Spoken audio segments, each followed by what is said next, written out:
Installez-vous confortablement, car une grande histoire est sur le point de commencer. Cette histoire commence dans un décor rempli de mort, de solitude et de sang. Il y avait l'homme qui les libérait, connu sous le nom de mort-vivant. Quelqu'un qui ne pouvait absolument pas mourir. Un joueur qui regardait de près, capable de vivre pour tuer des monstres, non. Noah, notre héros, se trouvait dans l'une des 8 donjons noirs du monde. Ce donjon n'avait jamais été subjugué par personne dans le monde. Le donjon d'Avi, le recoin le plus profond du monde. Après avoir sorti son épée d'un cadavre, il se trouvait face à plusieurs démons de haut rang. Il regardait la mort en face. Il attaque, portant plusieurs coups à l'un d'eux et le renversant, mais un serpent se jette pour mordre son bras. Noah, avec seulement sa force brute, parvient à porter un coup, puis lui coupe la tête. Il ne restait plus que le signe qu'il attaque, mais son épée se brise sous une morsure de la bête. Et un coup de pique le projette violemment au sol. La bête ne s'arrêterait pas tant qu'il ne pourrait plus respirer, alors Noah attaque de nouveau. Il parvient à sortir son épée d'une main, lui transperçant la gorge. Il regarde le décor devant lui, tous étaient morts. Tous ses camarades et alliés étaient à terre, couverts de sang. Sans lamentation, il saisit une épée pour continuer son objectif. Il ne restait plus que le boss final, ouvrant la porte.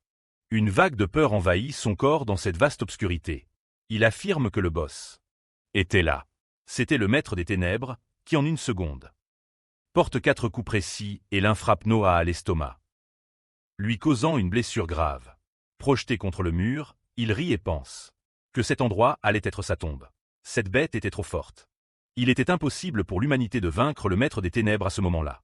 Ce n'était pas un mauvais endroit pour mourir, bien qu'il ne puisse pas croire qu'il meurt. À cause d'un monstre boss, et un cri désespéré se fait entendre, suppliant qu'il ne meure pas. Ce n'est pas une surprise, c'était Jeon-Joon. Elle était vivante, elle lui demande ce qu'il faisait. Il devait fuir immédiatement, il en avait besoin. Fuir de ce cimetière d'âmes. Elle crie avec des larmes de désespoir dans les yeux qu'il se taise. Il allait le sauver, mais il voit que ses blessures étaient trop graves. C'était un miracle qu'il soit en vie, avec l'âme brisée. Il pense que s'il fait un miracle, il pourrait le sauver. Noah croit qu'il s'évanouissait. Il avait consacré toute sa vie à vaincre des monstres. Il ne regrettait rien. Il demande pardon à Jeon-Joon. Il s'inquiète que sa compagne soit restée seule. Il s'inquiétait aussi pour cette fille qui venait de devenir adulte. C'était un monde dangereux pour elle. Il le remercie d'aimer une personne comme lui, Jeon-Joon, qui ne le laissera pas partir, même s'il y avait une limite de temps. Peu importe combien il pourrait reculer dans le temps, le prix qu'il devrait payer. Elle le sauvera. Noah entendait son nom de façon floue. Il se demande ce qui se passait. Il croit que ce n'était pas l'au-delà. Devant ses yeux se trouvaient ses parents. Et ce n'était pas qu'il ne voulait rien faire. C'est qu'il ne pouvait pas bouger son corps comme il le voulait. Il n'était pas mort. Il est retourné dans le passé, quand il avait 1 an, mais c'était impossible. Il ne devrait pas être possible de reculer dans le temps, mais si c'était le cas, cela devait être grâce au pouvoir du miracle. Jeon-Joon avait dû activer le miracle. Juste avant qu'il ne décède, elle était à côté des 12 trônes. Il ne devrait pas être surpris. Il n'avait jamais pensé revoir ses parents. Ils étaient tous deux décédés quand il avait 6 ans, après un terrible incident. Des bêtes étaient apparues de nulle part. Depuis ce moment-là, il avait développé une haine contre les monstres, mais on lui accordait une seconde chance. Cette fois, de ses propres mains, il changera l'avenir de tous. Ses parents, voyant qu'il lui avait poignardé la main, veulent lui prendre une petite photo, bien qu'il conservait encore les souvenirs de sa régression. Il n'était qu'un bébé, en d'autres termes. Il ne pouvait rien faire. Sa vie quotidienne consistait à manger, dormir et faire caca. Cependant, il avait enfin la chance de respirer, et cette chance était le fait qu'il pouvait se retourner. Cette folle gueularde était sa sœur aînée, 4 ans plus âgée. Les souvenirs de sa sœur étaient flous, contrairement à ceux de ses parents, mais il y avait un moment dont il se souvenait. Clairement, sans délai, le jour où elle a perdu sa famille. Aux mains des monstres, elle l'a serré fort dans ses bras et a dit qu'elle le protégerait. 9 mois plus tard, Noah exprime que le mana était partout.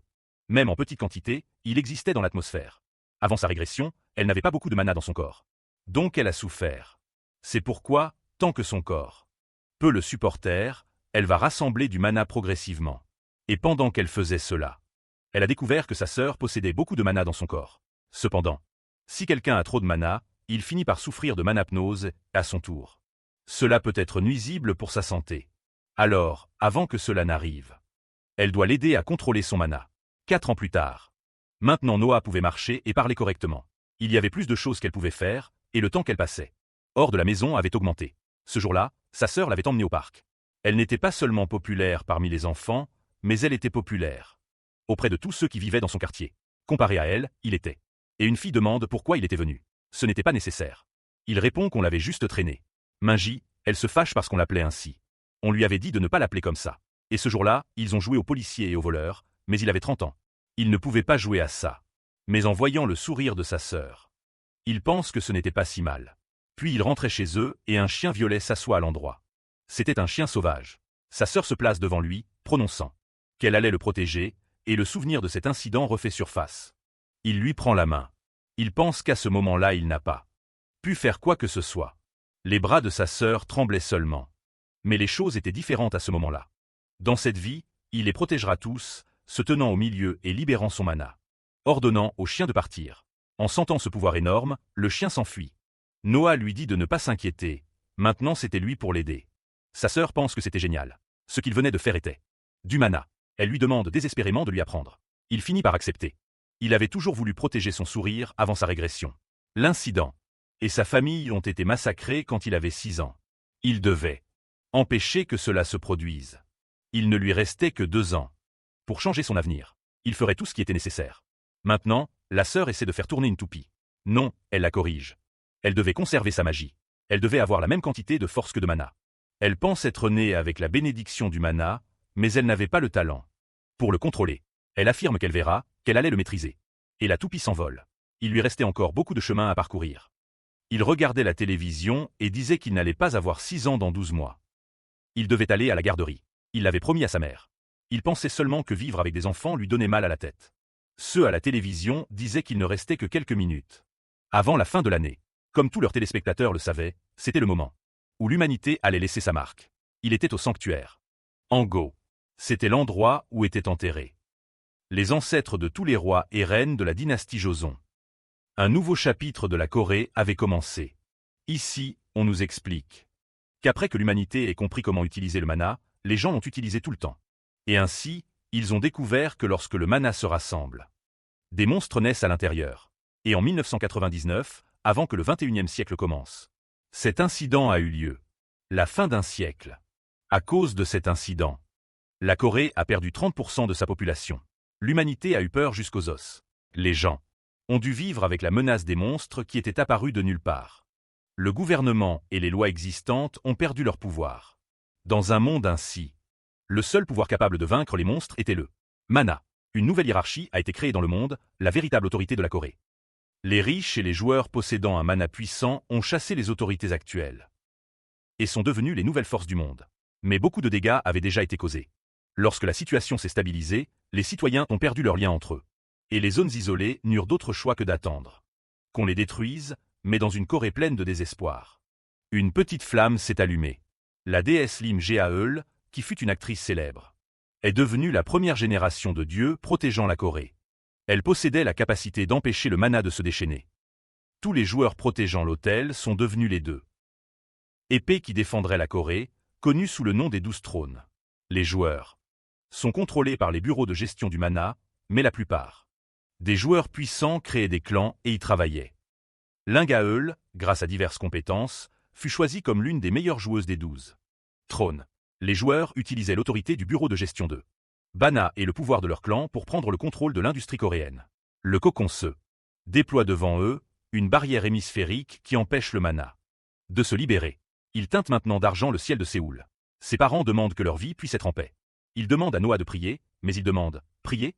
Prier pourquoi ?» Dieu n'existe pas. À ce moment-là, quand le monde s'est terminé cette fois-là, les dieux sont aussi morts, et en entendant sa sœur prier pour eux, il joint aussi les mains et demande à vivre heureux avec sa famille dans cette vie. 1 an plus tard, pour le 6e anniversaire de Noah, l'incident où il perdit ses parents approche. À 6 ans, il fut inscrit à la maternelle.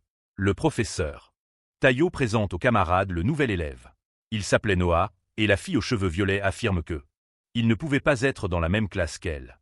La journée fut très longue pour lui. Il fut submergé de questions. Il décida d'aller à la bibliothèque et rencontra cette fille.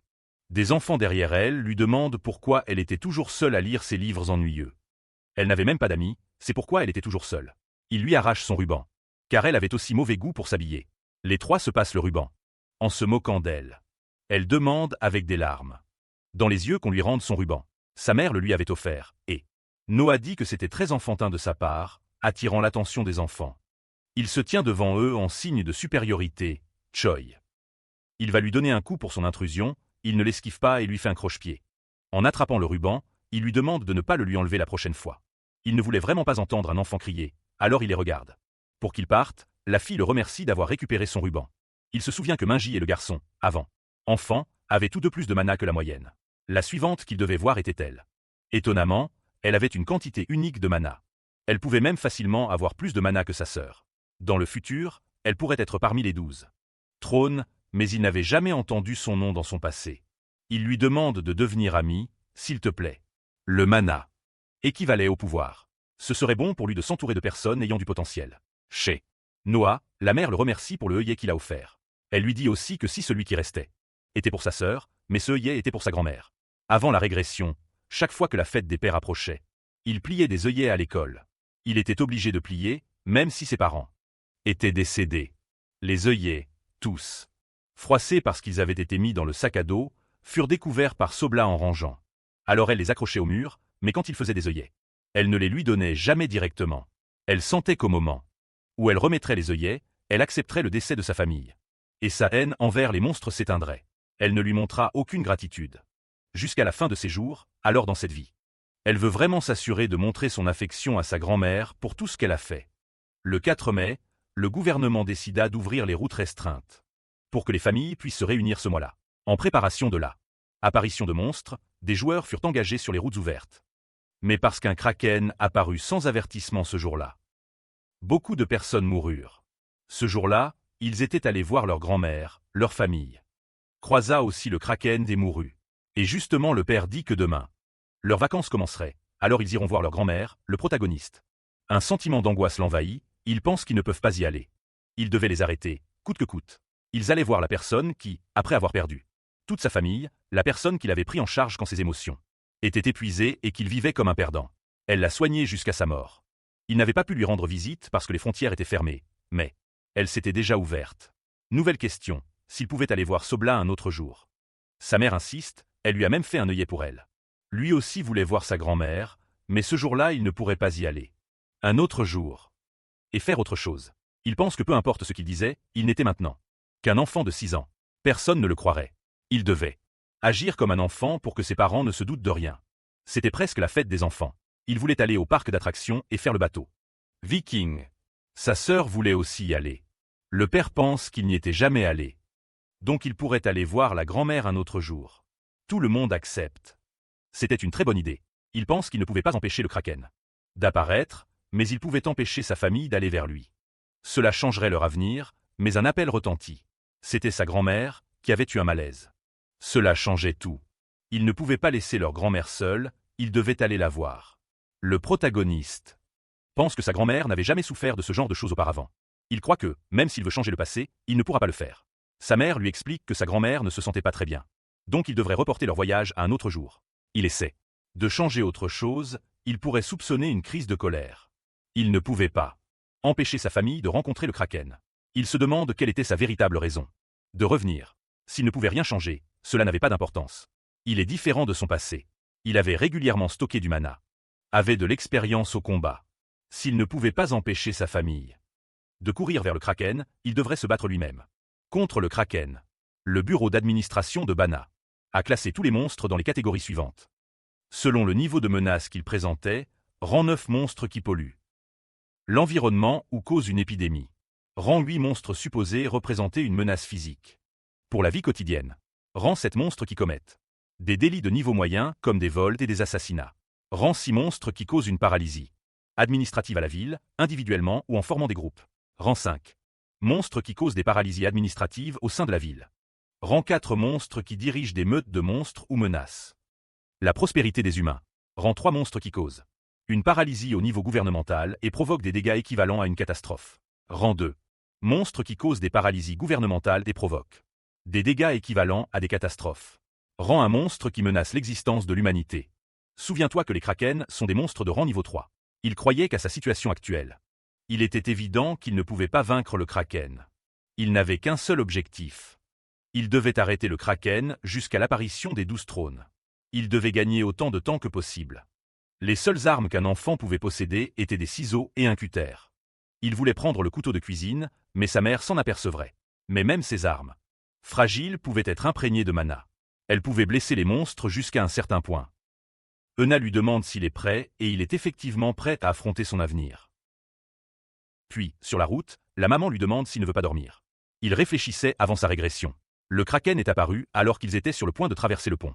Ils étaient déjà à mi-chemin en traversant le pont et il n'était toujours pas apparu. Il se demande si quelque chose d'autre avait changé dans ce présent. Il demande qu'on les laisse passer. En sécurité, et une explosion éclate sur le pont. Il sentait que le futur se moquait de lui. Enfin, le monstre de rang niveau 3, classe catastrophe, le kraken, s'est montré. Les gens criaient désespérément à l'aide. Ils devaient fuir cet endroit. Ils se demandaient où étaient les joueurs. Ils étaient arrivés. Ils criaient qu'ils devaient protéger les gens, mais furent saisis par un bras de tentacule. Le père pense qu'ils devraient sortir de la voiture. C'était chaotique dehors. Ils doivent faire attention. Ils doivent lui faire confiance. S'ils bougent calmement, ils pourraient évacuer. La mère leur demande de faire tout ce que leur père a dit. Les joueurs allaient les protéger. Ils ne devaient pas avoir peur en sortant de la voiture. Elle tombe au sol. Elle ne comprenait pas pourquoi elle ne pouvait pas se relever. Son père, voyant l'état de sa fille, qui était terrifiée, décide de la porter dans ses bras. Un joueur leur crie de le suivre. Avec eux, ils pourraient évacuer. Le protagoniste pense que les joueurs vétérans avaient bien déduit la situation. Cependant, le kraken n'était pas le seul problème. Il devait sortir avant qu'il ne sorte, et une lance transperce un joueur. Les monstres de rang niveau 7, les plongeurs, étaient apparus. Ces créatures attaquent les joueurs. Ils demandent si quelqu'un pouvait utiliser la magie curative. Cette dame pouvait, mais en s'approchant elle est aussi transpercée par une lance. Et de nombreux plongeurs attaquent pour tuer. La famille tente de sortir de cet endroit catastrophique. Le père exprime qu'il les protégera, quoi qu'il arrive, qu'il ne regarde pas en arrière. Noah crie que c'était dangereux dans cet endroit. La sortie était complètement fermée.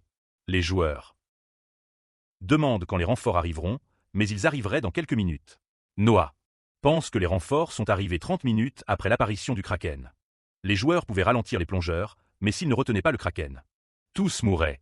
Il soupire. C'était ce qu'il attendait. Depuis le début, même s'il devait risquer sa vie, il allait protéger sa famille. Il informe ses parents qu'il devait rester à cet endroit jusqu'à l'arrivée des renforts. Les joueurs allaient bloquer les attaques des monstres. Mais si les monstres traversaient les forces, sa sœur les protégerait. Il lui demande si elle pouvait le faire. Elle était la seule à pouvoir utiliser le mana et elle court vers la bataille avec le cutter à la main. En sueur, elle pense qu'une compétence de mouvement qu'elle utilisait avant l'épuisait, bien que ce soit normal. Car son corps était encore celui d'un enfant. Mais si elle utilisait tout, elle pouvait atteindre le kraken en un instant. Les gens lui crient de sortir de là. Cet endroit était dangereux. En la voyant, les plongeurs se jettent pour tuer. Elle enveloppe son mana dans le cutter. Esquive et coupe la tête du plongeur. Il saute à nouveau et poignarde, esquive. Il esquive et coupe avec une vitesse impressionnante, mais reçoit une attaque par inadvertance en voyant le danger. De nombreux plongeurs attaquent.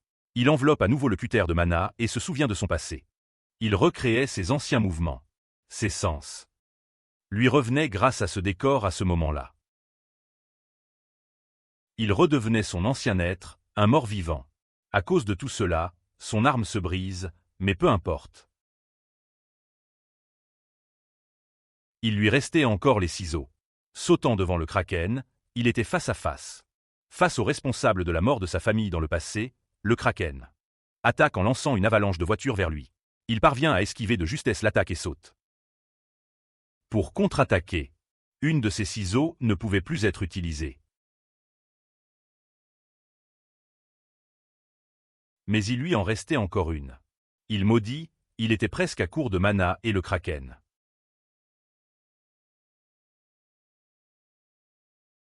détruit les piliers du pont. Il lui lance un camion, que le protagoniste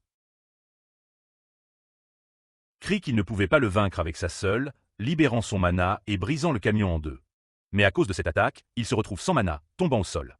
Il perdait connaissance, mais s'il perdait connaissance, tout ce pourquoi il s'était battu ne servirait à rien. Mais non, il ne s'était pas encore rendu. Il voulait vivre.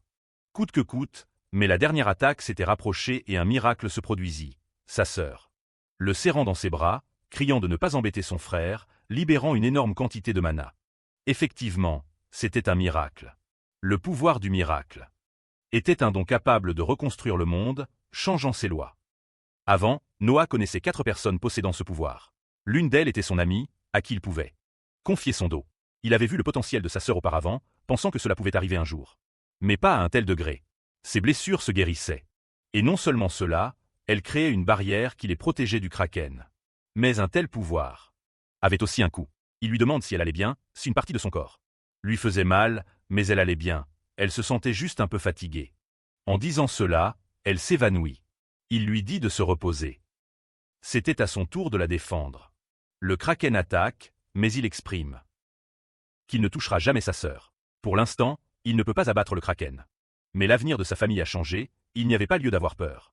Il y a un instant, lors de l'apparition du kraken dans cette voiture éloignée du pont, il y avait ce type qui se plaignait qu'il y avait beaucoup de trafic et, en plus, qu'il était coincé pendant ses vacances. Dans un tel estanco, il était entré parmi les 12 trônes, seulement pour combattre des types forts, pas pour protéger des civils, et une explosion à une grande distance les met en alerte. Ils reçoivent un appel, selon les rapports. Un kraken de niveau 3 était apparu. Cela l'excite, il demande où c'était. Cet endroit était un pont situé à environ 2 heures de voiture. Il descend et dit qu'il ira à pied à son rythme, il arriverait en environ 30 minutes. Il amplifie sa force avec du mana. Le conducteur pense que c'était prévisible. Étant un seigneur du clan, il était fou de combat. Son but dans la vie était de combattre des adversaires plus forts. Son nom était seigneur du clan Blades. Démon de King Yoji, démon de la flamme de Cannes. Yin Séoul. 30 minutes plus tard, il était arrivé sur les lieux, éliminant les monstres de niveau 8. Il voit l'éclat impressionnant sur le pont. Il pense, il ne devrait y avoir personne sur les lieux capables d'un tel niveau de magie. Cela signifiait qu'une nouvelle personne forte était apparue. Le protagoniste lui inflige quelques coups au kraken et Kang tranche un tentacule d'un seul coup d'épée. Il se calme. Le capitaine de l'un des 12 trônes était déjà là. Par son coup, le tentacule s'enflamme. Cela le fait plonger. C'était de la pyrokinésie. Un don qui lui permettait de contrôler librement les flammes. Il regarde les frères. Il se rend compte qu'il n'y avait que 2 enfants sur les lieux. Il pouvait voir le flux de mana autour de cette fille. Elle devait être l'éclat et il pense que le protagoniste la protégeait. Les 2 enfants étaient intéressants. Il leur demande de ne pas avoir peur, il n'allait pas se battre contre eux, du moins. Pas pour l'instant. La raison pour laquelle il était là était pour se débarrasser du kraken. Il devait bientôt repartir. Avant, ce type avait défié le protagoniste à un combat. Il était tellement insistant qu'il devait toujours accepter et n'avait jamais été capable de le vaincre, même une seule fois. C'était quelqu'un qui devenait plus fort à chaque combat. Un monstre né pour la bataille. Le kraken brise à nouveau les piliers du pont. Mais des piliers de mana apparaissent. C'était la Sainte Mère de Parkirim. Il lui demande comment il a pu venir en courant. Il aurait dû monter dans l'hélicoptère comme une personne normale. Les renforts arriveraient bientôt. Il devrait donc se concentrer sur le combat contre le kraken. Il lui donne donc des améliorations avec ses compétences. Le kraken ressort à la surface, saute dans l'eau et s'enflamme littéralement. Le kraken tente de se défendre. Mais il est enflammé par l'épée de Kong, étant complètement calciné. Le protagoniste respire de soulagement. Ils avaient enfin vaincu la bête. La sainte demande s'ils vont bien. Elle va utiliser la magie curative. Pour eux, mais elle se rend compte que ces garçons n'avaient même pas une seule blessure. Elle se souvient qu'ils avaient utilisé la compétence miracle. Même elle n'avait jamais vu cette compétence. Elle s'approche. Un peu plus pour vérifier leur état de santé, mais Noah lui dit de ne pas oser toucher sa sœur. Elle est prise de peur. Elle ressent une intention meurtrière. Elle demande à qui cela appartenait, mais l'escouade de secours était arrivée. Ils devaient aller à l'hôpital. Quant aux nouvelles, aujourd'hui à 5 heures de l'après-midi. À cause d'un kraken qui est soudainement apparu sur le pont de Songshan. De nombreuses vies ont été perdues. Les opérations de sauvetage sont en cours. Depuis un bon moment, et le protagoniste regarde sa sœur. Ils avaient expliqué à sa sœur qu'elle était dans un état d'épuisement à cause de l'utilisation de beaucoup de mana, mais qu'elle irait bien après les potions qu'on lui avait administrées. Le rêve du protagoniste change. Tout avait changé. Il avait créé un autre futur dans lequel sa famille était vivante, et ses parents arrivent en criant et inquiets. Il lui demande si elle était blessée ou si sa sœur était blessée. Il répond que non, elle allait bien, et que sa sœur dormait pour le moment, mais qu'elle était en sécurité. Il le réprimande, parce qu'il était parti en courant et avait désobéi à leurs ordres. Il s'excuse, mais il ne pense pas que ses excuses soient sincères. Car il a fait ce qu'il fallait. Mais en voyant les visages de ses parents, il se rend compte qu'ils n'étaient pas inquiets de ce qui s'était passé, mais qu'ils étaient reconnaissants, mais très effrayés par l'acte qu'il avait fait et qu'il pourrait refaire. Il s'excuse donc. Il ne le referait pas. Enlaçant sa mère et son père, il sourit. Il n'avait plus besoin de combattre des monstres. Maintenant, il pouvait vivre comme un enfant normal, ou du moins c'était probablement ce que ses parents souhaitaient. Le lendemain, les parents devaient remplir des papiers pour la sortie de sa sœur. Il voit qu'il y avait des bonbons et en goûte quelques-uns. Il se demande s'il voulait manger des bonbons. Pour utiliser autant d'énergie. Il reçoit un bonbon, mais c'était celui de Con. On le lui donne de force car il ne le prend pas. On lui demande son âge et son nom. On lui demande aussi s'il voulait rejoindre son académie. Il lui donnerait une recommandation. Noah pense que cet imbécile veut l'enrôler dans son académie. Pour pouvoir se battre contre lui à l'avenir. Il lui demande de prendre son temps. Noah se souviendra de son nom. La sainte lui demande s'il va partir comme ça. Cette fille avait réalisé le pouvoir du miracle, qui n'était pas encore apparu en Corée, mais cela ne lui importait pas du tout. S'il n'était pas fort. Il le faisait parce que s'il divulguait ses nouvelles, ses enfants ne pourraient jamais avoir une vie normale. S'il comprenait, il devait partir d'ici et manger des desserts. Ensuite, ils étaient arrivés chez la grand-mère. Enfin, elle les attendait. Dehors, mais il s'était endormi. En se réveillant, il pense que sa sœur avait de mauvaises habitudes. Mais il se rend compte qu'elle avait pris ses habitudes de sa mère. Sous le ciel étoilé, il pense que son mana a augmenté. Son don était auparavant berserké. C'était le don selon lequel, plus il consommait de mana, plus ses capacités physiques et ses effets magiques augmentaient. Cependant, comme son nom l'indique, il se déchaîne provoquant un comportement instinctif. Mais quand il a affronté le Kraken, cela ne s'est pas produit. C'était le meilleur don si cela ne se produisait pas.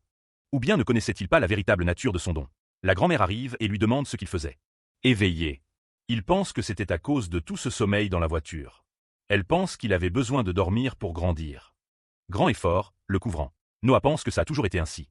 Quand il se perdait dans ses pensées, elle restait à ses côtés. Sa grand-mère espérait toujours qu'il parle, peu importe s'il s'agissait d'un problème, de ses sentiments ou d'une petite conversation simple. Elle lui demande pourquoi elle ne dormait pas, mais elle était éveillée. Parce qu'il était réveillé, et Noah s'en rend compte. En regardant sa grand-mère. Sans s'en rendre compte, il était redevenu un enfant de 6 ans. Elle lui offre du lait, mais il n'en voulait pas. Et la mère arrive de nulle part avec du lait, elle raconte qu'elle n'avait pas appelé au téléphone, mais que c'était la voisine. Mais ils étaient très inquiets parce qu'on leur avait dit qu'il s'était évanoui. Elle explique qu'il était dans un état de rêve éveillé. Il a vu son mari décédé agiter les mains en haut d'un escalier, lui disant de ne pas y aller. Et maintenant qu'il y pense, ce n'était pas à elle qu'il parlait, c'était à Noah, le protagoniste. Elle pense que si tout s'était mal passé, toute sa famille serait morte, et sa famille aurait fini avec son grand-père décédé. Tout était très confus. La mère demande à Noah ce qu'il voulait devenir quand il serait grand. Le faisant entrer dans un état de transe d'âme en peine, demandant de l'aide partout, sa mère le calme. Elle demande si tout allait bien, et écoutez bien. C'est dédié à vous tous. La grand-mère, d'une voix chaleureuse, lui demande que s'il n'avait pas encore clair son avenir, il devait prendre du temps. Il était encore très jeune, il devait expérimenter des choses heureuses. Et des choses difficiles. Il devait se faire beaucoup d'amis. Il devait se battre, jouer, étudier, et un jour il trouverait ce qu'il voulait faire. Et s'il ne le savait pas encore, il pouvait continuer à vivre jusqu'à ce qu'il le sache. La mère affirme qu'elle le soutiendra en tout, la grand-mère aussi, la sœur sort et elle voulait aussi boire du lait. Et Noah se souvient de son cadeau. Même si elle ne le sait pas, il n'a jamais pu lui remettre ce cadeau. Mais peu importe qu'elle ne le sache pas, il la remercie sincèrement de l'avoir créé. Pendant toutes ces années, il était tout ce qu'il était grâce à elle. Quelques jours plus tard, les parents annoncent une nouvelle, ils auront un petit frère. Il célèbre et il ne baisse pas le regard. Sa mère va voir ce qui se passe. Mais il était juste très ému par la nouvelle. C'était la meilleure chose qui lui soit arrivée. À la maternelle, Noah souffrait un supplice. Ils le traitaient littéralement comme un chien. Quand il s'était endormi, ils l'ont enfermé et lui ont mis des oreilles de chien. Il réussit à s'échapper. Il rencontre la lectrice, qui était en train de lire Sherlock Holmes. Et par hasard, il gâche la fin, la faisant pleurer. En partant de là, les enfants étaient en cercle, en train de se battre. Nino disait que c'était l'occasion parfaite pour réclamer qu'il était le plus fort de la classe, défiant Noah à un duel. Cette ville n'était pas assez grande pour eux deux. Tout le monde soutenait Nino, sauf sa voisine, ou du moins c'est ce qu'il pensait. Mais au moins la lectrice le soutenait, même si elle le détestait aussi. C'était vrai. Dans cette vie, il était seul. Nino attaque, mais son épée s'envole dans les airs et est coupée. Si seulement il pouvait libérer ses pouvoirs scellés. Il pourrait continuer. Il tousse et tousse, puis s'effondre au sol. Noah, jouant le jeu, lui dit que c'était un bon combat. Et tout le monde crie pour les grands talents d'acteur que les deux avaient. Noah pourrait même sortir l'épée d'Excalibur pour sa victoire. Il en était digne, la sortant et gagnant l'affection de tous. Mais aux abords du jardin, des gouttes de sang tombaient déjà sur le sol. Sur le portable, on informe que 2 gobelins s'étaient échappés de la scène d'un braquage. Les enfants jouaient au jeu du gel. Noah pense qu'il pourrait mourir là à cause de la fatigue. Ses enfants avaient une endurance monstrueuse. Il essaie de rassembler du mana. Le futur avait changé. Il devait continuer à stocker du mana autant que possible. Au fil du temps, le monde changerait définitivement à cause de cet incident. Il a plus d'espace pour stocker du mana. Le professeur apporte des glaces pour tous. Noah et Minji prennent la même glace et la partagent en deux pour éviter de se disputer. Ayan demande où est Nino, mais il devrait être en train de s'entraîner avec son épée. Elle pense qu'il ne devrait pas toujours être seul, alors elle ira partager sa glace avec lui. Ils invitent Noah à jouer parce que sa sœur lui avait dit de jouer avec lui. Petite pause pour te dire que si tu aimes la vidéo, n'oublie pas de liker et de t'abonner. On continue la vidéo, ils vont jouer au chat perché. Avec des règles que, pour une raison inconnue, je ne connaissais pas. Et dans le jeu, ils ne sentent aucune intention meurtrière. Mais cela ne pouvait pas être. Ils étaient dans un jardin, mais au-dessus des grilles. Apparaît un gobelin de rang niveau 7. Les enfants sont terrifiés, mais Noah, avec des baguettes imprégnées de mana, parvient à l'arrêter. Un autre apparaît derrière lui pour l'attaquer, il esquive. Il le tuera en un instant et ira aider les autres. Mais le professeur apparaît, donne un coup de balai à l'un et lance le balai à l'autre. Prenant les enfants pour les faire entrer dans la salle de classe, l'un saute pour l'attaquer, mais Noah crée un pouvoir avec du mana pour les repousser en arrière. Déjà à l'intérieur de la salle, sauf que tout le monde avait évacué. Mais il semblait qu'il en manquait deux, Ayan et Nino. Il voulait les ramener, mais tout le monde savait qu'il ne pouvait pas faire ça.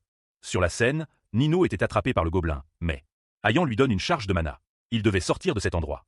Alors il la prend par la main et lui demande de monter là pour pouvoir être en sécurité. Mais il avait fait pour qu'elle soit en sécurité. Il combattra contre lui. Jusqu'à ce que les adultes arrivent. Encore tremblant de peur. Il se souvient de son héros. Il voulait aussi être comme ça. Le gobelin attaque et il fait voler son épée jouet. Il était perdu, mais quelqu'un ramasse l'arme. C'était Noah, qui s'interpose pour le défendre. Il avait très bien fait. C'était un vrai homme. Il lui crie de faire attention. Le gobelin arrive, mais Noah lui tranche un bras et à l'attaque suivante. Le coupe en deux, gagnant une gemme. Il pouvait maintenant être tranquille. Nino pense qu'il était vraiment un vrai héros, et Ayan aussi. Il y a un moment, Noah était sorti de la salle quand tout le monde pleurait. Il a vu qu'il fuyait, mais il devait tenir d'abord. Il devrait se débarrasser du gobelin de la salle de sport. Il l'a affronté face à face, a esquivé et a planté son poignard dans son dos. Puis, une manœuvre l'a aussi coupé en deux, gagnant la gemme. Puis le professeur est arrivé avec eux, demandant si tout le monde allait bien. Ensuite, les autorités et les joueurs sont arrivés sur les lieux, demandant s'il avait vaincu les gobelins. Il répond humblement que oui, mais c'était parce qu'ils étaient déjà blessés. Mais c'était difficile à croire. On ne pouvait les vaincre qu'avec des armes imprégnées de mana, mais ils ne donnent pas d'excuses. Peut-être qu'ils se sont tués entre eux. Il finit par le croire. Et lors d'une conférence au bureau de Buggo, ils remettront une reconnaissance au jardin d'enfants. Pour l'incident qu'ils ont subi. Ils s'assureront de faire tout leur possible.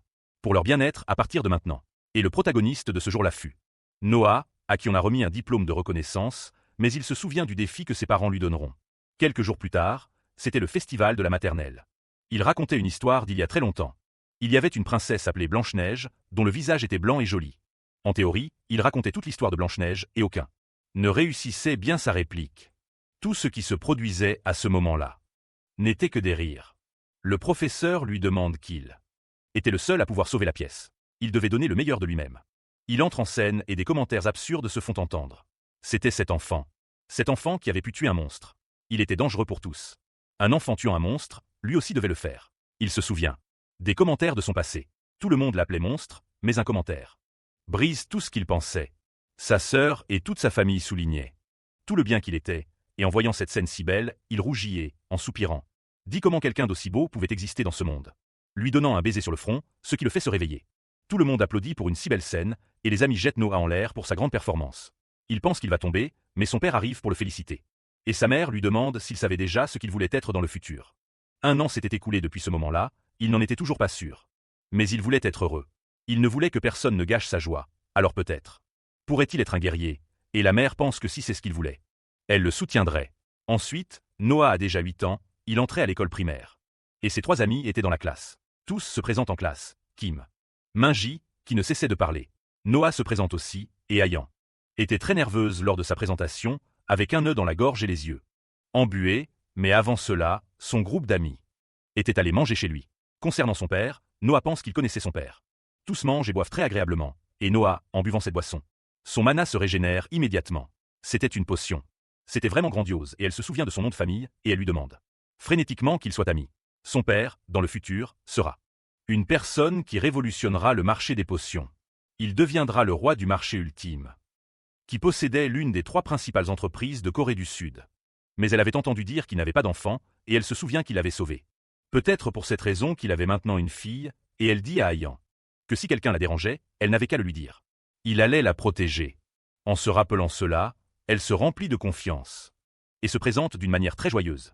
Puis c'était au tour de la camarade particulière. Elle, avant de se présenter, était déjà jugée par tous. C'était Jin Seon-ha, qui était une demi-humaine. Ces êtres étaient un terme utilisé pour les enfants nés avec des gènes altérés à cause des effets du mana mal distribué. La plupart des gens qui ont perdu des êtres chers à cause des monstres les détestent parce qu'ils leur ressemblent. Presque en pleurs. Elle supplie qu'on s'entende bien. Les commentaires des autres ne se font pas attendre. Leurs mères leur ont demandé de ne pas s'approcher de ce monstre. Ils ne devaient pas s'approcher d'elle, et le suivant à se présenter était Nino. Il aimait manier l'épée et apprenait à contrôler le mana. Avec son chef, et son chef était celui-là, visant Noah, changeant de classe. Puisque son chef était le meilleur, la prof demande à Noah de rester après les cours pour avoir un entretien avec ses parents. Noah se demande ce qu'il a fait de mal. Déjà à la cafétéria. Leur test de mana était terminé. Là, on nous montre le tableau de magie de leur cours. Il avait caché son mana. Nino dit qu'il va chercher de la nourriture. Noah pense que s'il y retourne, la serveuse va le reconnaître. C'était la 3e fois qu'il y allait. Minji pense la même chose. Y aller. Noah lui dit d'y aller parce qu'elle était une gourmande. Et à ce moment, on entend de nouveau les murmures, que des mauvaises choses à son sujet. En voyant une place libre, elle demande si elle peut s'asseoir, mais ce n'était pas possible. Elle était devenue folle. Qui était-elle pour s'asseoir à sa table? Les 2 amis argumentent aussi qu'elle devait connaître la place d'un monstre. Même ses vêtements semblaient ceux d'une bête. Elle aurait dû suivre une cage au lieu d'une école. Elle s'excuse. Les 2 amis pensent que ce scénario était très cruel, simplement parce qu'elle était millionnaire. Noah se souvient d'un camarade qui lui racontait que les humains étaient trop cruels. Quand ils étaient enfants, ils blessaient son cœur. Mais il y avait aussi des enfants gentils, mais surtout, il y avait des enfants méchants. Le protagoniste pense qu'il lui a dit cela pour le manipuler, alors il devait sortir. De là, dans le donjon de l'abîme. Il pense que ce monstre était trop fort et, en baissant sa garde, il est gravement frappé par une bête. Noah parvient à le défendre de sa seconde attaque. Lui, sur son lit de mort, lui demande de partir. Il avait une mission à accomplir. Il demande à sa subordonnée de le soigner, mais il refuse, car il était en train de mourir. Il connaissait ses blessures mieux que quiconque. La raison pour laquelle ils étaient là était de tuer le monstre, alors c'est ce qu'il devait faire. Il devait partir immédiatement. Nouvelle question. Ses dernières paroles lui demandent de se souvenir de ses mots. Il y avait beaucoup de mauvaises personnes, et même lui était mauvais. Mais c'était parce qu'on avait été mauvais avec lui. S'il avait la chance de changer l'avenir de quelqu'un, il lui en serait reconnaissant. Revenant au présent, il se demande pourquoi il s'en est souvenu maintenant. Il se lève et lui enlève le plateau. Il lui demande d'aller s'asseoir avec lui, mais elle demande d'attendre un moment. Elle s'excuse, mais si elle l'aide, elle va se mettre dans des ennuis. Mais cela ne lui importait pas. Ses amis lui avaient déjà fait une place. La fille millionnaire ne voulait pas d'informations sur eux. Elle connaissait leur niveau de statut rien qu'à leurs actions. Tous se présentent et souhaitent la bienvenue à leur nouvel ami. Elle accepte tous leurs cadeaux et la nourriture. Elle pleure de bonheur parce que ce moment était très spécial pour elle. Personne ne l'avait traité ainsi depuis très longtemps. Sur le toit de l'école, Noah demande à tous une tâche. À partir de maintenant, ils devront supprimer leur mana pour cacher leur présence ou utiliser le mana pour augmenter leur capacité physique. Pour qu'ils se trompent ou qu'ils fuient, afin qu'ils ne les attrapent pas. Mais Seona ne pouvait pas cacher son mana, mais on lui dit qu'elle savait cacher sa présence. Alors elle devrait le faire à sa manière. Il devait juste rester dans la zone pour jouer. Noah commence à compter et trouve facilement Nino Ninja et sa sœur, mais il ne pouvait absolument pas sentir la présence de Hayan. Donc, elle devrait être la première. Seona l'avait trouvée, mais elle se cache. Il est sur le point de l'atteindre, mais elle saute. Il ne perdrait pas tant qu'il ne l'attrape pas. Il va donc continuer à courir. Les autres se souviennent de cette règle. À aucun moment ils ne les ont attrapés, ils les avaient seulement trouvés. Ils vont donc recommencer. Il y a un moment, Hayan s'était caché à l'intérieur du bâtiment, supprimant son mana et en même temps, elle a trouvé des livres. Elle a trouvé son paradis. Il y avait des livres qu'elle ne trouvait nulle part ailleurs, et un vieil homme lui demande ce qu'elle faisait là. Il ne trouve pas le flux de mana de Hayan et se rend compte qu'elle avait oublié de jouer. Elle avait complètement oublié. Elle devait leur dire la prochaine fois si elle allait ailleurs. Elle s'excuse auprès du grand-père pour l'interruption. Mais sa présence ne le dérangeait pas du tout. Il lui dit que s'il ne voulait pas qu'il la ramène à la maison. Il ne pose pas de questions sur qui était ce grand-père. Il avait une super voiture. Il était jaloux de ne pas pouvoir monter dedans. Puis, le lendemain, il proposait Noah comme président. C'était clairement à cause de Nino. Il allait se retirer de la candidature. Mais la maîtresse ne pouvait pas l'accepter. Il n'y avait personne d'autre, mais la millionnaire se présentait aussi et distribuait des sandwichs à tout le monde. Pour gagner des votes. Elle en offre un à Noah, mais il ne le veut pas. Et ses amis le refusent aussi. En voyant cela, elle prend aussi le courage de se présenter.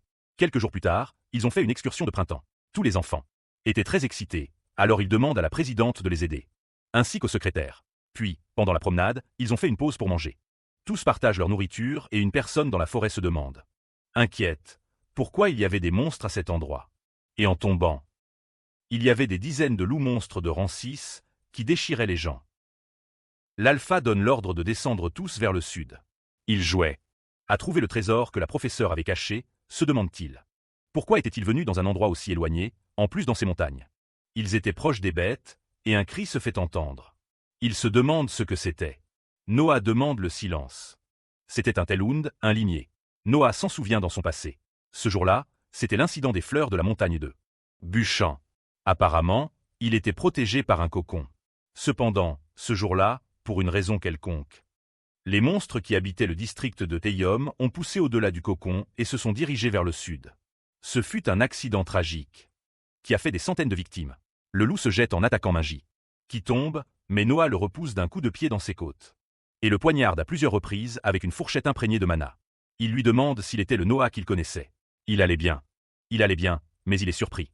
Nino s'est rendu compte qu'en tuant le monstre, il était devenu le joueur qu'il détestait. Les monstres étaient devenus fous.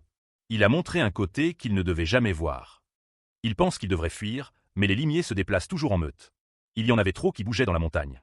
Il ne pourrait peut-être pas tous les sauver. Mais il n'y avait qu'un seul chemin. Du côté des autres étudiants. Ils cherchaient le trésor, et la fille millionnaire allait faire une pause, et elle leur ordonne, d'une froideur dans le regard, qu'ils devaient trouver le trésor. Mais tous s'enfuient en courant. Une meute de limiers venait vers eux, et l'un d'eux se jette sur elle.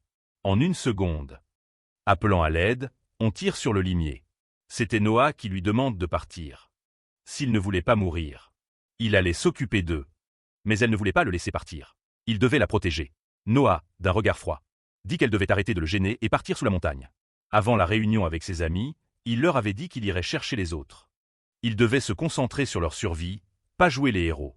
Eux quatre devaient comprimer leur mana pour que les loups ne les attaquent pas. Ils devaient rester ensemble. Puis il dispersa la nourriture en petites quantités pour que les limiers ne sentent pas les humains. Il avait gagné un peu plus de temps pour ses amis. Il grimpe à l'arbre et se rend compte que ça allait être dur. Il a dispersé la nourriture en petites quantités pour que les limiers ne sentent pas les humains. Il avait gagné un peu plus de temps pour ses amis. Il monte dans l'arbre et se rend compte que cela allait être difficile. Il y en avait trop. Il avait la moitié de la quantité de mana qu'il avait dans son passé. Quand il était berserké et qu'il avait un thé de régénération, il devait l'utiliser correctement. Il entendait beaucoup de cris, il demandait de l'aide. Ils étaient en train d'être massacrés et le protagoniste arrive pour les aider. Il se rend compte qu'un cadavre d'un joueur avait une arme. Avec ça, il pouvait leur faire face. Se sentant un peu acculé,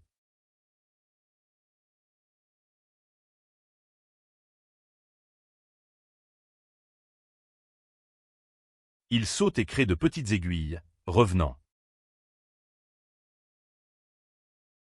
avec la fille millionnaire. Il lui dit que l'homme qui était venu avec elle semblait avoir besoin d'un traitement immédiat, donc il devait demander de l'aide. En voyant son acte, la millionnaire voulait l'obtenir. Noah s'enfonce dans la plus grande concentration de mana. Le chef de la meute Elund lui crie dessus, le marquant avec du mana, mais Noah s'en libère avec une coupure. Il continue à se battre contre tous les loups présents. Ils étaient des dizaines et des dizaines. Cela devenait ennuyeux pour lui. Pendant ce temps,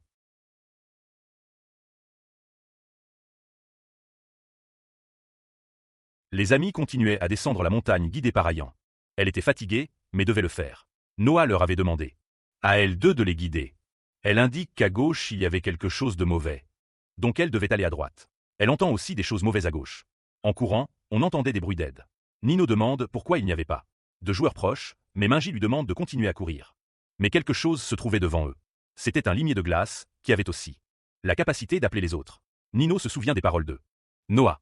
Il était le seul qui pouvait les protéger. Il serait le tank. Il se prépare à combattre. Il se rappelle son entraînement et donne effectivement un coup avec du mana, blessant un limier, mais 2 attaques. Maintenant il porte un coup, mais son dos est déchiré par une griffure et des griffes. Il est de nouveau touché sur son corps. Du sang frais coulait de son torse, mais il ne se rendrait pas. C'était l'attaquant désigné par son chef, portant un coup au poing fermé à la mâchoire du limier. Il se sent fier, mais une autre attaque le projette contre les rochers. Il était en danger et Seona, voyant que son ami était en danger, se souvient de ce qui s'était passé. Demandant de l'aide, elle suppliait qu'on la sauve elle et ses amis, s'il vous plaît.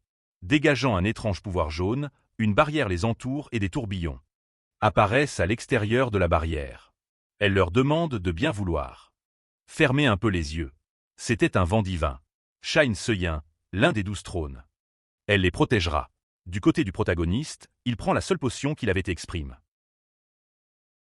Que tout le monde était mort. C'était maintenant le tour du chef. Il utilise des pas de mana, mais une grande douleur survient. Mais cela ne l'empêche pas d'attaquer.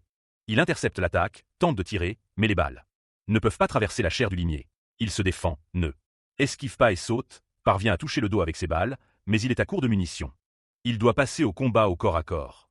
Son mana commence à s'épuiser, mais le loup doit aussi être fatigué.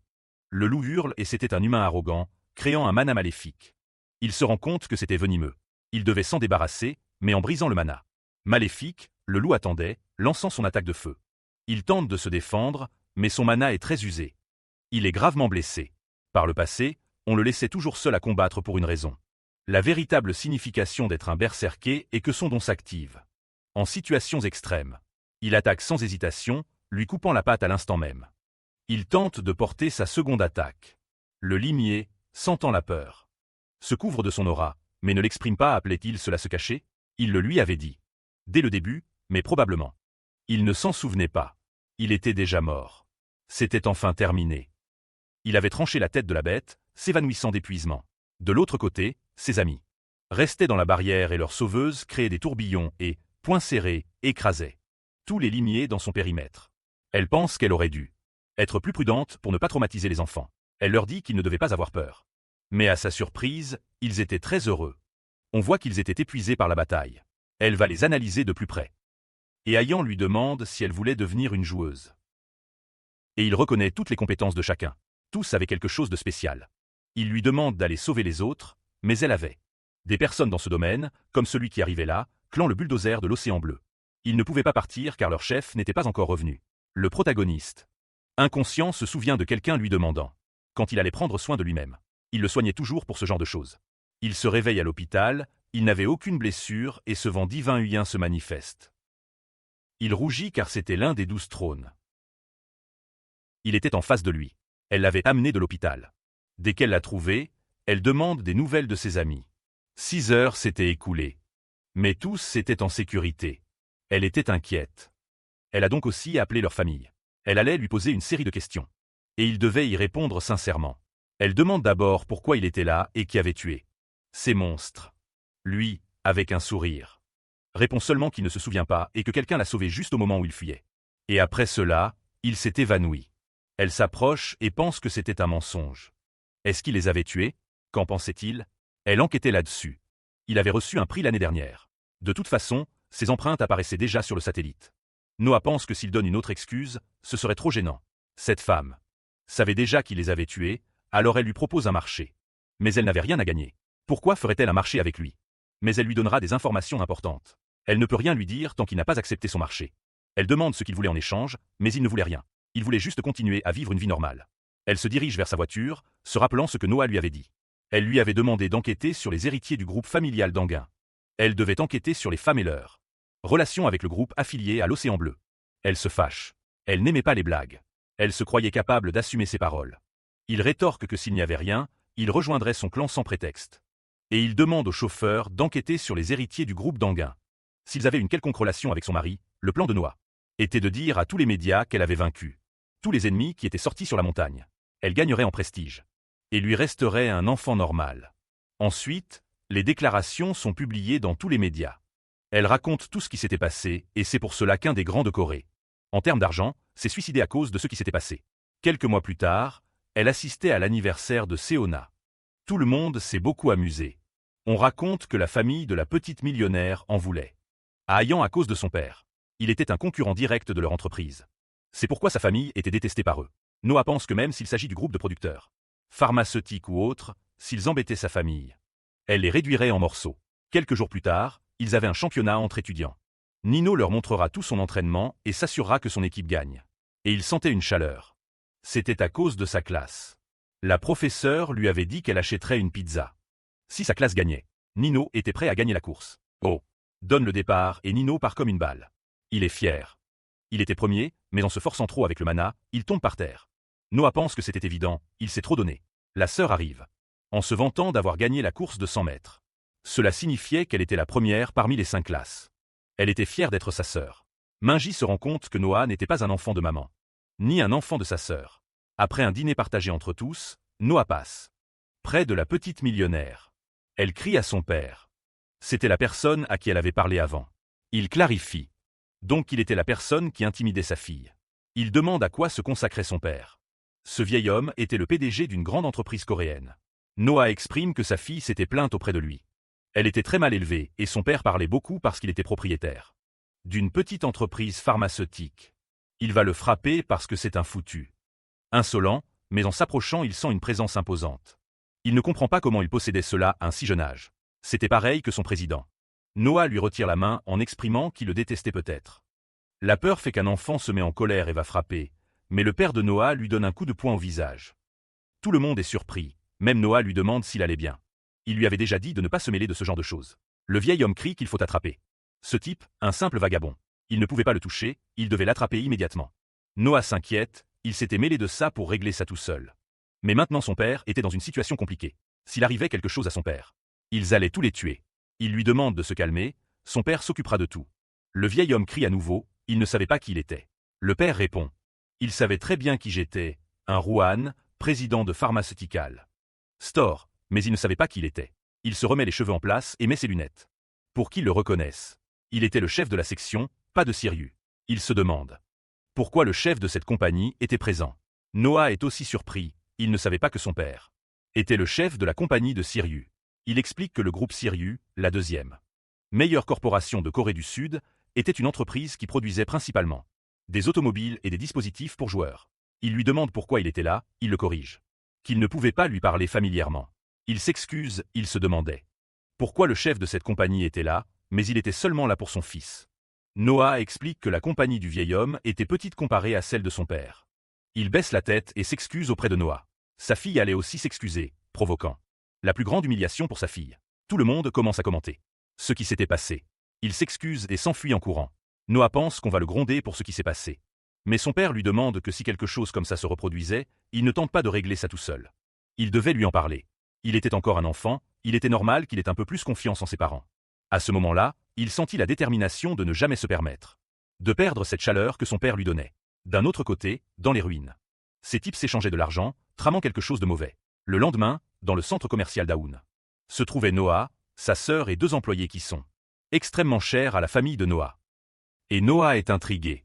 Ce type savait parfaitement cacher sa meute, et sa sœur avait disparu de la vue, mais lui avait tout sous contrôle. Puisqu'il avait sa position par GPS, et en voyant que le type à la capuche allait commencer son plan. Noah se retourne et en reconnaissant le tatouage de cet homme, se souvient qu'il s'était déjà affronté à lui dans le passé. Il dit à Bruno qu'il y avait quelque chose d'étrange, en fait 3 personnes avec des intentions bizarres. Lui lançant du mana pour voir sa réaction, et effectivement, c'était des joueurs. C'était vraiment étrange. Et le chauve laisse tomber une pierre magique très puissante. Cela crée des trous de mana dans tout le centre commercial, faisant sortir des centaines de monstres des portails. Les alarmes se déclenchent. Des monstres étaient apparus à l'intérieur du centre commercial. Tout le monde devait évacuer au plus vite. C'était une attaque terroriste, mais cela n'était jamais arrivé lors de sa régression. Définitivement, son futur avait changé, et un monstre l'attaque par derrière, mais Bruno intervient. Il lui demande qu'il devait chercher Julieta et sa sœur. Il devait se concentrer. Elles étaient toujours au 5e étage, mais le type, Noah, attendait. Noah pense à se débarrasser de lui, mais Bruno saute en avant et lui assène un coup au visage. Noah se rend compte qu'il n'était pas une personne normale, et qu'il n'avait pas encore reçu de coup de pied, au cas où. Bruno exprime que les enfants d'aujourd'hui faisaient trop peur. De la part de Noah, quand les portails se sont ouverts, il utilise son mana pour repérer les bêtes qui approchaient, mais une qui n'a pas vu l'attaque. Mais Julieta la protège et contre-attaque avec du mana. Elle aussi était une joueuse. Mais d'autres bêtes attaquent. Elles étaient trop nombreuses, il ne leur restait plus qu'à fuir cet endroit. Il attaque pour gagner du temps et Noah tente de passer par un autre chemin. Mais une autre bête apparaît. Cette fois, grâce à son expérience. Il l'esquive et lui donne un coup de pied dans les côtes. Julieta était fière, mais leur situation n'avait pas changé. Elles étaient toujours encerclées. Elles devaient sauter dans les escaliers pour pouvoir rejoindre Bruno et Noah. Malgré tout, elles sont poursuivies. Mais Giulietta était assez forte pour se défendre. Pendant que Noah et Bruno montaient en battant plus de joueurs, ils avaient fini de vaincre tout le monde, et des cordes à but tombaient en chute libre. Ils les avaient trouvés. Noah et Giulietta étaient en sécurité. Ils avaient besoin de prendre des armes pour pouvoir continuer. Bruno s'en rend compte. La personne responsable de tout demande à Noah de prendre soin de sa sœur, mais non, il va s'occuper du principal coupable de tout cela. Deux types tombent sur Giulietta et Noah. Leur mission était de les capturer vivantes. Ils allaient donc s'amuser un peu. Giulietta lui demande de se cacher, elle ne lui explique pas qu'elle pouvait aussi aider, mais sans s'en rendre compte, quelqu'un se positionnait déjà derrière elle.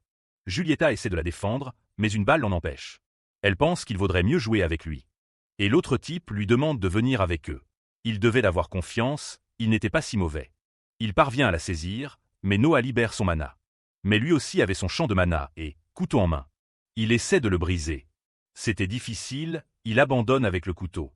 Noah pense avoir réussi, mais une main brise le bouclier comme si de rien n'était. Giulietta va voir la scène et tire une balle de feu. Elle lui crie de fuir vite. Elle l'applaudit, elle pouvait faire des choses intéressantes. Elle essaie de tirer, mais ne peut pas traverser le mur. Il pense qu'ils devraient passer un moment ensemble. En voyant qu'elle essaie de refaire cette attaque, il est déçu. Mais cette fois sa barrière n'a servi à rien. Elle utilisait un don d'amplification de la part de Noah et a tenté de courir, mais ils l'ont rattrapé. En se sentant acculée, elle essaie de lui lancer des objets et se jette contre lui, surprenant le type. Mais cela ne marcherait pas deux fois. Noah se souvient de l'utilisation du nouveau pouvoir. Essaie de le recréer et crée une énorme explosion, courant à toute vitesse pour sauver sa nouvelle amie. Giulietta crie qu'il ne devait pas s'approcher, qu'il devait fuir, mais des chaînes entouraient ses pieds. Et un couteau était déjà posé sur sa gorge. Il ne pouvait pas s'approcher sinon elle serait assassinée, et en une seconde. Elle est projetée au sol, choquée. Elle était naïve de penser qu'un joueur serait vaincu avec une attaque comme celle-là. Noah, si elle continuait ainsi, allait s'effondrer, mais cela ne pouvait pas arriver. En libérant son mana a augmenté potentiellement. En voyant la scène, il poignarde Giulietta pour pouvoir l'emmener. Et l'autre type frappe Noah, la laissant incapable de faire quoi que ce soit. Il devait fuir, le travail était accompli. Et de la part de Noah, elle se lamentait. Si elle était plus forte, elle pourrait aider tout le monde. Et un message lui apparaît. Souhaites-tu du pouvoir? Mais elle se souvient de Noah criant. Elle ne devait pas accepter ce pouvoir. Ce pouvoir était dangereux, jamais. Elle ne devait dire oui. Il allait s'occuper de tout. Elle devait vivre une vie normale. C'était une promesse, mais elle voulait aussi protéger ses proches de ses propres mains. Le type allait la frapper à nouveau pour la vaincre complètement, mais Noah accepte le pouvoir et s'envole après un coup. Mais ce n'était pas le sien, c'était celui de Bruno. Il était arrivé sur les lieux, fier d'elle. Mais maintenant c'était son tour. Il ressent immédiatement la peur et il est projeté au sol d'un seul coup. Ils essaient de le poignarder dans le dos. Mais il lui arrache la mâchoire d'un coup et il va payer de sa vie pour ses actes. Quelques jours avant l'attaque, les terroristes dans le centre commercial. On nous raconte ici que l'incident du parc était la faute du type à capuche. Il avait un plan pour pouvoir vaincre les autorités et prendre le pouvoir. Mais son subordonné en avait assez de lui, essayant de le tuer. Mais il avait une capacité appelée désordre, le tuant et le pendu à la corde. Pour faire croire à un suicide. De nouveau dans le centre commercial. Tout le monde était réuni, leur travail avait parfaitement réussi. Le type à capuche se demande qui il est. Un subordonné. Dit, pourquoi avoir si peur d'un simple enfant? Ils allaient le tuer pour ne pas laisser de témoins. C'est alors que Noah s'approche, mais il est découpé en morceaux par son couteau. Tout le monde reste bouche bée. Noah s'excuse. Ce n'était pas son intention de le tuer. Tout le monde s'agite et part à la recherche de Noah. Il leur demande de ne pas attaquer ainsi sans réfléchir. Ce n'était pas un enfant normal. Mais Noah leur dit de se regarder, des adultes effrayés par un enfant, déclenchant leur colère, et avec des pas célestes, en un clin d'œil, tout le monde était au sol. C'était impossible. Il avait vaincu des joueurs de rang B très facilement. On ne peut pas combattre face à face contre lui. Il ne savait pas qui était cet enfant, mais il ne pouvait pas l'atteindre avec sa technique. Cependant, à la surprise de Noah, il feinte et parvient à donner un coup de pied. Il essaie d'attaquer de nouveau, mais Noah esquive encore une fois. C'était inaudible. Il ne devrait pas pouvoir esquiver ses attaques. Noah le fait tomber au sol et exprime que si son don ne fonctionnait pas, il n'était rien de spécial, mais il ne devait pas s'inquiéter. Il ne le tuerait pas. Dans les minutes suivantes, les autorités étaient déjà arrivées. C'était Noah qui montrait le type, et ils lui ont enlevé les lunettes pour voir qui c'était, mais il était tellement laid qu'on ne pouvait pas le regarder. Et à ce moment-là arrive Nona. Bruno et Giulietta étaient tous en sécurité. Aux dernières nouvelles, On montrait ce qui s'était passé dans le centre commercial, et un personnage non débloqué regardant la télé exprime qu'il les avait enfin trouvés. Pour récapituler ce qui s'est passé, la famille a été sauvée, les enfants du jardin d'enfants ne sont pas morts. L'attaque terroriste dans le centre commercial a changé la guerre entre les groupes. Le futur avait complètement changé, et il se souvient de 2 images du passé. Au dîner, Nona déclare à ses parents qu'elle voulait devenir joueuse. Ils n'étaient pas contre, mais sa décision était déjà prise. Elle voulait aussi devenir joueuse. Pour protéger les autres. Sa mère était d'accord, et son père aussi. Dans les bureaux du groupe de la plus grande compagnie de Corée. Il parlait de la répartition de sa composition. Entre les 3 enfants, ils partageaient le pouvoir. L'aîné et le deuxième fils seraient les candidats pour prendre le pouvoir. Lee Byul-in, connu pour avoir une éducation violente, était cependant très célèbre et aimé du peuple, ce qui faisait de lui un candidat évident. D'un autre côté, il y avait Lee Ju-gun, qui avait une très bonne personnalité contrairement à son frère. Sa gestion était aussi très bonne, et ils s'étaient réunis pour parler de l'attaque terroriste, à la surprise de tous, du groupe Océan Bleu. Un groupe qui visait aussi à faire de la compagnie la plus grande de Corée. Ils devaient employer un plan pour les vaincre. Une grande guerre serait la meilleure option, même s'ils avaient le vent divin. Cependant, ils avaient un des 12 trônes, aussi le roi éclair, bien qu'il soit très jeune. En conclusion, ils iront en guerre, soutenant Lee Ju-gun comme héritier du groupe Daun. Quelques jours plus tard, Julieta apprend qu'elle est enceinte de 6 semaines. Elle marchait très heureuse dans la rue, parlant tendrement avec Bruno, lui demandant qu'il devait rentrer à la maison. Tôt aujourd'hui, mais les mots pénètrent jusqu'au plus profond de ses os. Ce n'était rien de moins que Julieta Valentine. Elle était devenue plus belle que la dernière fois qu'il s'était vu, mais c'était dommage. Il était temps que l'oiseau retourne dans sa cage. Une fois de plus, Bruno reçoit un autre appel, mais cette fois on lui demandait de l'oublier. Le remerciant pour tout ce qu'il avait fait, mais il ne devait plus jamais la chercher. Il devait partir, et justement, dans cette rue passait le groupe d'amis, et non pas à la vue de Julieta et de Yanko Miron. Rappelons qu'à cette époque, la Corée et l'Italie avaient eu des discussions au sujet d'un monstre de rang 2, le Léviathan, afin que les Coréens présents en Italie puissent rentrer en sécurité. Le gouvernement de la déesse envoya 3 des 12 trônes pour aider. À cause de cela, Freya subit une grande perte de force de combat. La lance divine revint sans son bras gauche. Le roi Loum fut rendu incapable d'utiliser sa compétence berserkée de manière excessive, et la fleuriste mourut durant la mission, ou du moins c'est ce que pensait tout le monde, mais elle ne mourut pas. Elle fut emprisonnée en Italie par les mains de ce type aux cheveux rouges. Yanko Miron. Finalement, cet incident se termina par son exécution publique. Julieta devait être en danger. Elle demande à Minji de ne pas la suivre. Se jetant derrière la voiture, mais à sa surprise. En tournant le coin, la voiture était déjà arrêtée à nouveau. Il les attendait. Marmoshi dit en italien traduit, un enfant. Janko se demandait qui les observait il y a un moment. Mais ce n'était qu'un enfant. Il s'approche et lui demande s'il avait affaire à eux. Lui donnant un coup de côté, ce qui fait reculer le protagoniste. Il est surpris, ce garçon ne s'était pas évanoui. Il n'avait aucun remède. Il allait s'en débarrasser en essayant de lui donner un coup de pied. Il était clair qu'il avait l'intention de le tuer. Il n'essaie pas de contrer. Avec un coup de pied, mais il esquive, et dans les airs il tente d'emporter un autre, mais le bouclier du type est solide. Janko pense que son mana et son combat sont bons. Mais il reste un enfant, se plaçant derrière lui en 1 seconde. Le saisissant par le cou. À ce rythme, Noah mourait, mais Julieta crie qu'il le lâche. Ce n'était qu'un enfant. Ils avaient promis de ne pas s'en prendre aux gens qu'ils connaissaient. En voyant l'ordre du blond, il la lâche. Elle devait donner ceci à Bruno. Elle devait lui dire de la pardonner. Pour tout, et aussi qu'elle avait été très heureuse avec lui. Elle n'essaie pas de demander des explications, mais des sacs poubelles sont lancés. Elle était convaincue que dans sa seconde vie ce serait différent. Elle a sauvé sa famille, sauvé ses amis, minimisé les dégâts, et ces moments lui ont donné de la confiance, mais maintenant une personne spéciale pour lui. Lui demande de ne pas s'inquiéter. Elle était idiote. Son bonheur l'incluait aussi. Elle passe un appel au père de Hayan. Elle devait lui demander une faveur très importante. De la part de Nona. Elle était déjà en train d'être entraînée par le trône du vent. Auparavant, un accord avait été conclu avec Noah pour pouvoir devenir un joueur, et ils lui ont demandé de l'aide. Après un très bon entraînement pour Nona, elle reçoit un appel du protagoniste. De la part de Bruno, il prépare ses armes. Il se regarde dans le miroir. Il avait beaucoup moins de muscles qu'avant. À ce stade, il était difficile de les appeler courageux, mais qu'est-ce qu'il est? Musclé, mon ami. Ici, on nous raconte leur histoire à tous les deux. Il était son gardien. Il était très respecté de tous pour sa grande force. Et leur relation était très bonne. Lors d'une réunion familiale, on parle de quelqu'un qui avait été choisi comme héritier. Tout le monde était sous le choc. Sa famille allait tomber, mais le chef de famille leur demande de rester calme. Leur famille allait fusionner. Tout cela était pour protéger la famille Valentine. En plus de l'alliance, Julieta allait s'unir en mariage avec le fils du chef de la famille Miron. Elle lui reproche de ne pas pouvoir faire cela, mais c'était inévitable. Sa capacité d'amplification correspondait à celle du fils de Vincent Miron. Son fils aurait un don supérieur à toutes les familles. Il kidnappait ce bébé, puis reconstruirait tout leur empire. Bruno, en arrière-plan, pensait qu'on lui avait donné des choses qu'elle ne voulait pas. Et maintenant, il la traitait comme un objet. Et tous ceux à la table ne faisaient que l'encourager à se marier. Elle devait penser à la famille.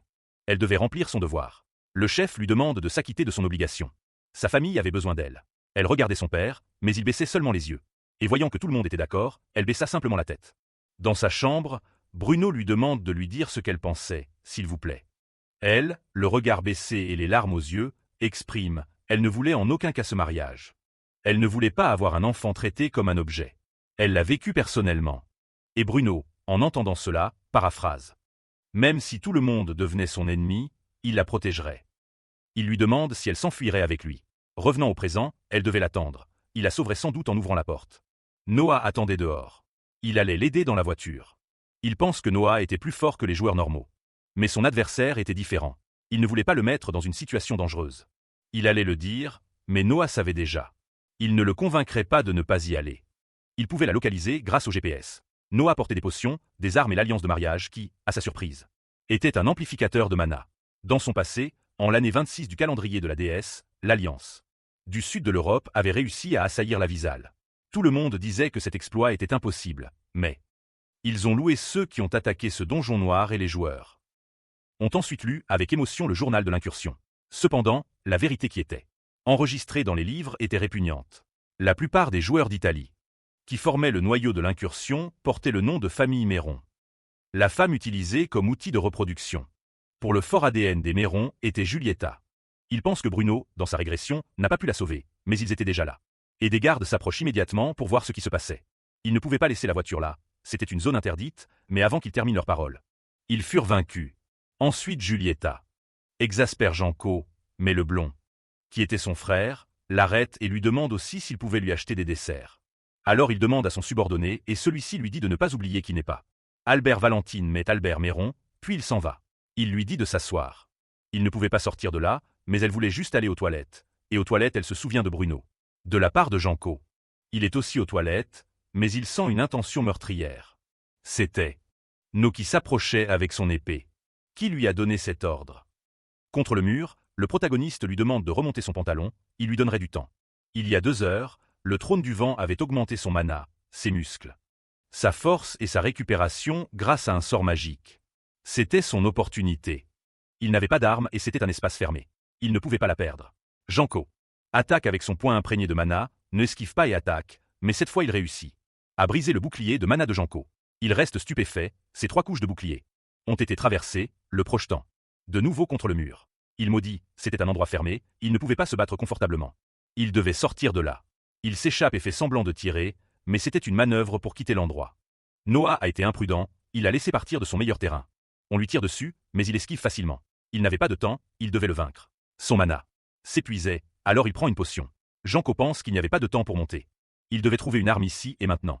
En voyant des couteaux, un couteau effleure la joue de Noah, et à cet instant, les armes s'entrechoquent. Janko demande qui diable c'était, et le protagoniste exprime qu'il était celui qui allait lui ôter la vie, le repoussant avec un choc de mana.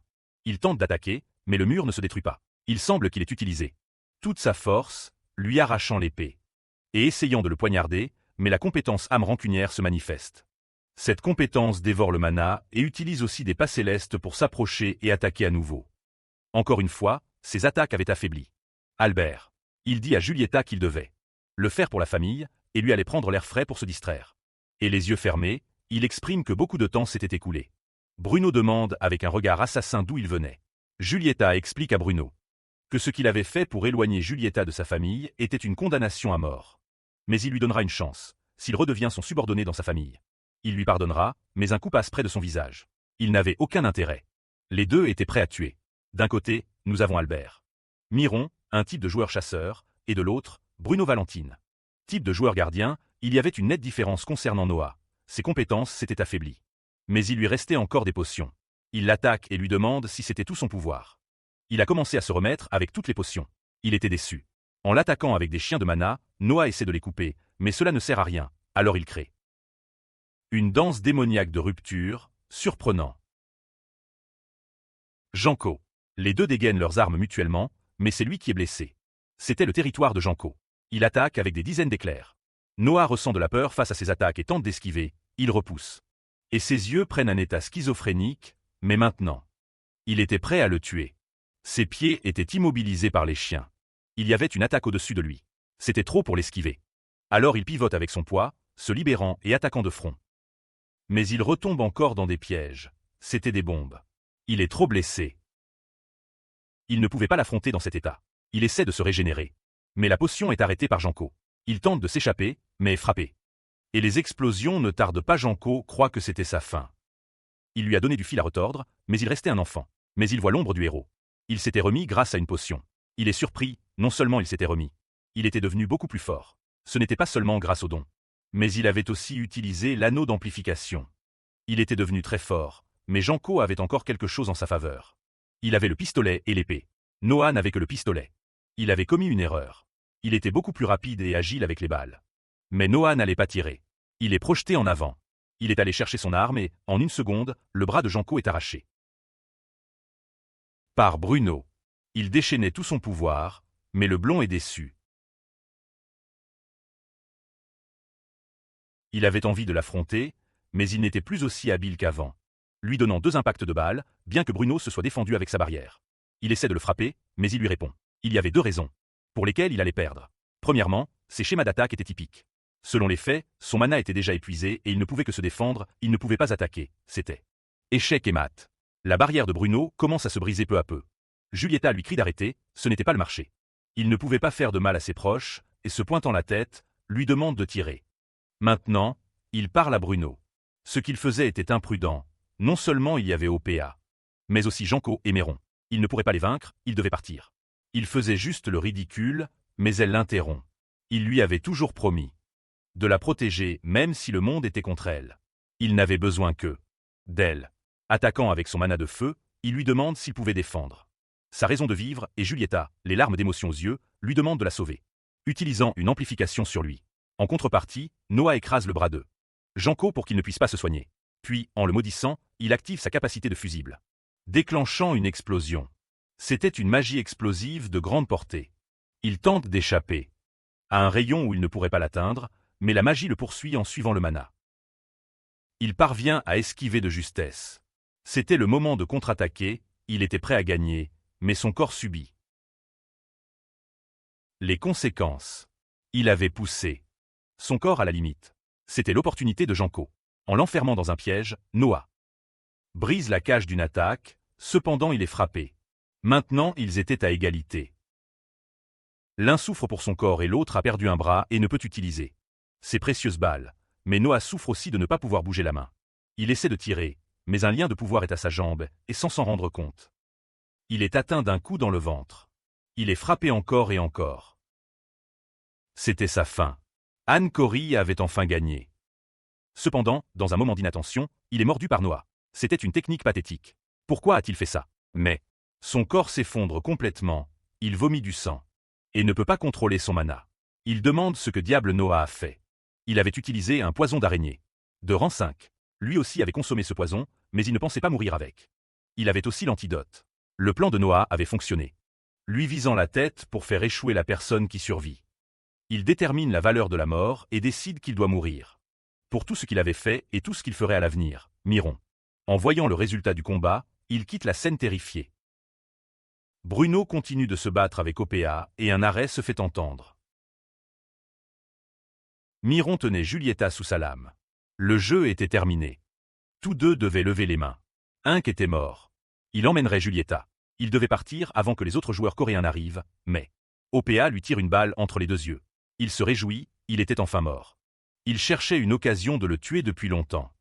C'était sa chance de vaincre la famille Miron et de reconstruire la famille Valentine. Maintenant, il fait une proposition à Bruno. Il devait remercier tout ce que la famille Valentine avait fait pour eux. Il devait revenir pour que rien n'arrive à Julieta, mais un quelqu'un qui avait décidé cela arrive déjà sur la scène. Qui était-il pour emmener ses amis sans permission? OPA esquive et tente de donner un coup de pied, mais de lame traverse ses jambes. Il tire, mais ne fait que blesser la jambe. Cependant, c'était une perte de temps.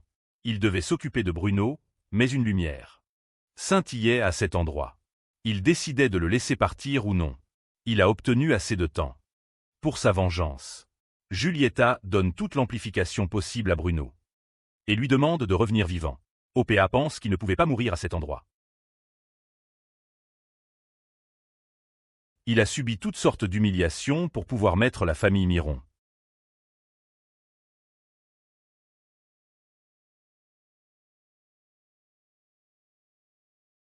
À genoux devant lui et reconstruire Valentine. Il l'avait juré. Son père étant projeté contre le sol, mais il avait encore une chance. Il devait s'échapper, cependant, il est arrêté. Comme responsable de tous les actes terroristes. Tout était fini. Le lendemain, Noah était mis au défi. Elle se mettait toujours dans des ennuis, mais elle était aussi fière de son grand courage. Et ensuite arrivent Giulietta et Bruno. Ils restent silencieux et se regardent mutuellement. Puis, ils s'agenouillent. Il le remercie de les avoir sauvés. Sans lui, il serait tombé.